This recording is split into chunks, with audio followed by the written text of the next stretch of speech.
everyone. I hope we're all doing well. Now, judging from the title,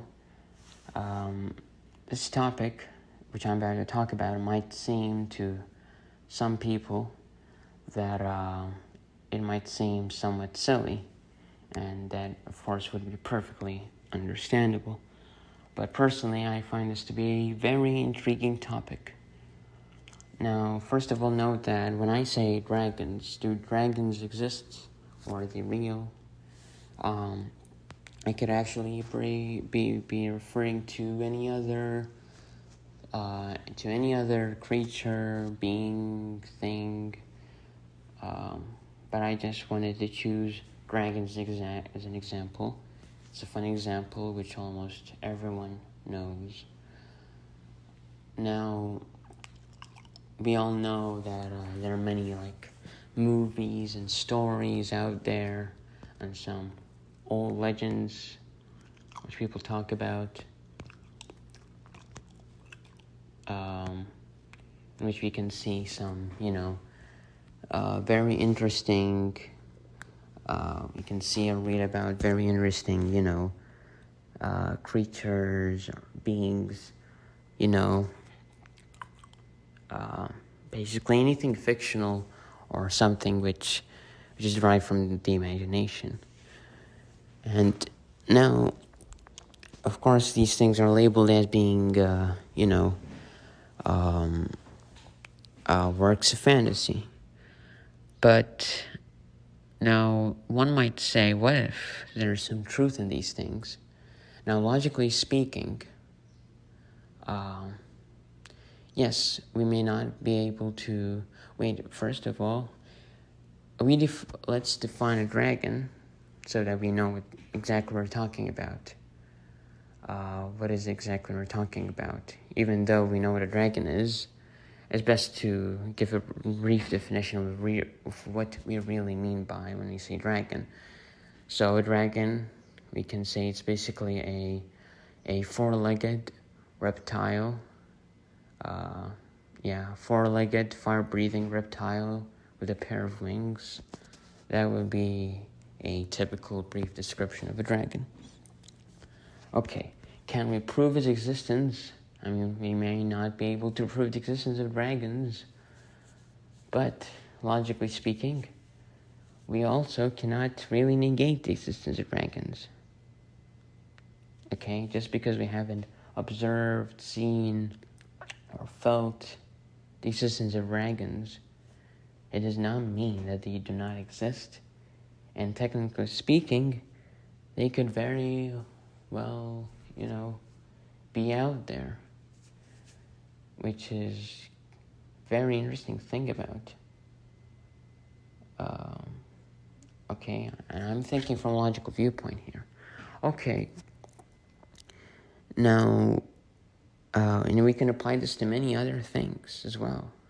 We cannot negate the existence of something just because we haven't observed it. Okay, someone might say that it's scientifically not possible. I mean, how could a dragon survive with fire inside of it? I mean, the heat from the fire would kill the dragon. It would burn itself. Okay, I would understand why someone would say that. Of course, it does make sense. But then again, we need to understand that science always changes. And actually, science is not absolute. I mean, science is not supposed to give truths that are 100% absolute. Okay? Science always changes. And even things that were considered facts, let alone just theories, I mean, even things that were considered facts in the past, now maybe scientists would, change their minds or opinions as regards to whether they really are true or not, okay? And there are many big examples for this, but that would be for another video. Anyways, yeah. So like I said, maybe it could be, for example, that there is some, mechanism or some sort of thing this dragon has which protects it from the fire, I mean, who knows? Okay, we always discover new stuff, and scientists may turn out to be wrong. Okay, that's the truth. Even though many people put their trust in science a bit too much sometimes, especially nowadays. But I hope people start to, start really think about it. Okay, so logically speaking, we can't really negate the existence of dragons, and from a scientific viewpoint, maybe someone might say that it's not possible for there to be a dragon, a fire-breathing dragon, but what I see is that there are many possibilities for how that could actually be possible. And, yeah, they could be out there. Okay, someone might say, what if, or actually not what if, someone might say, isn't it a coincidence? Is it, if dragons do exist, let's say that dragons exist, and their descriptions are very similar to descriptions that we have for dragons, okay? Okay, now, someone might say that, that would be a coincidence. I mean, that would be a very big coincidence. Like, how come that when we find out that dragons are indeed real, it turns out that they're very similar to the way we actually thought of them, Like, we thought of something, we imagined something, and then we found out it's actually real. Like, what are the chances?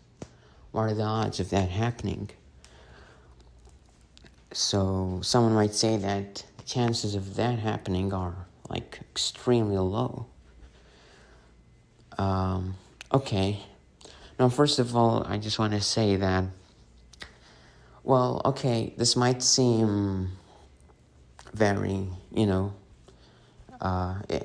this might seem like a good point. But of course, as someone who believes in God, I, like most people, believe that God can do anything. Okay? Like, He can create anything at any time. He knows what we're thinking. He knows our thoughts even before they pop up in our head. Okay? So, that wouldn't be a problem in that case. But if, let's say, we're talking to an atheist, well, in that case, I would tell the atheist to be consistent. Because many atheists say that, the universe is a result of chance, and many of the complexities and many of the things which work very well together, they function very well together, and, designed so well, okay? And of course, they dismiss it as coincidence. I don't know about you, but what you're thinking as an atheist, the universe is a result of chance, is a much bigger coincidence than to say that dragons actually do exist, the same way people think of them. So, yeah, there's that. Their argument doesn't hold too much weight. So, yeah, I think that's all that there is to say.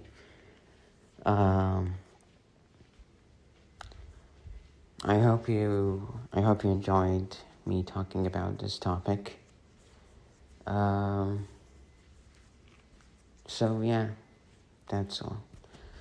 Thanks for listening. If you're still listening, if you're still here, then I appreciate it.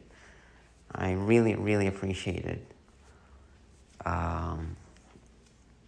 And see you later.